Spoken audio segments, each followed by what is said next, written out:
Hey, it's Hunt. You found Hunt on Saints. We're talking black and gold football. Do us a favor. Hit the like button, share your comments below, and hit that subscription button so you can get all of our content. Enjoy. The news of the day kind of in South Louisiana. Jeff Duncan of The Advocate, NOLA.com, reporting that the Saints are set to release Michael Thomas here in the near future. And he wrote a column saying it really didn't have to end this way. And you know, this is a two-part thing for me with Michael Thomas, now that we know that his time in black and gold has come to an end. The first part is the lead. It has to be the lead because it's the most important thing. Michael Thomas, from 2016 through 2019, 4 seasons, was the best receiver in the NFL and certainly the most productive receiver in the NFL. He was the Offensive Player of the Year in 2019. He caught 149 balls, most in the history of the league, for 1,725 yards, most in the history of the league, an average of 107.8 yards per game, the most in the history of the league. He was a first-team All-Pro the year before that when he caught 125 passes. The most talented receiver in the history of the Saints. Now, his production, because of injury and lack of years, does not reach Marcus Colston's level. But in terms of talent, and then the small window, best receiver in the history of the franchise, unequivocally. And during that time, Michael Thomas was a model teammate, best I could tell. Certainly wasn't in trouble off the field. He was a great player, and by all accounts, a great fit with the New Orleans Saints.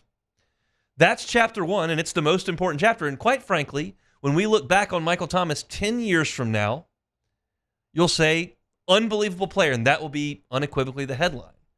But we're living right now in March of 2024, and this is relevant in March of 2024. Michael Thomas has started 15 games in 4 years. In 4 years, he has caught 4 touchdowns. He has been totally absent on the football field.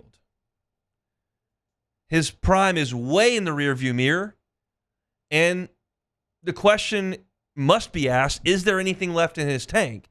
And I would suggest very little, although that is just my subjective opinion. Someone's going to sign him, and I think he'll make a team, and we'll see what the rest of Michael Thomas's NFL book looks like. I have my doubts on it. But we also know in this 4 years of time where Michael Thomas has not been a productive player on the field, incidents off the field continue to happen.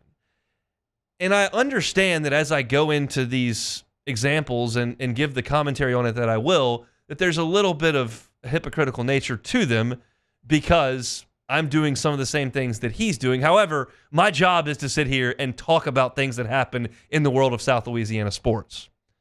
It's part of the job description. But when Michael Thomas got hurt,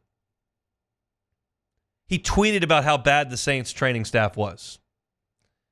It sounds like something a 16-year-old would do. Blame the doctors. When he got hurt this year, he lit up Derek Carr and Pete Carmichael on Twitter, some directly, some indirectly. That's what a 16-year-old would do. Go to Twitter and blame everybody else.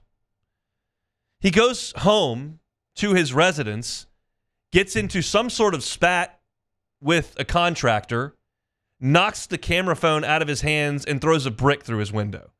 That's what a 16-year-old would do.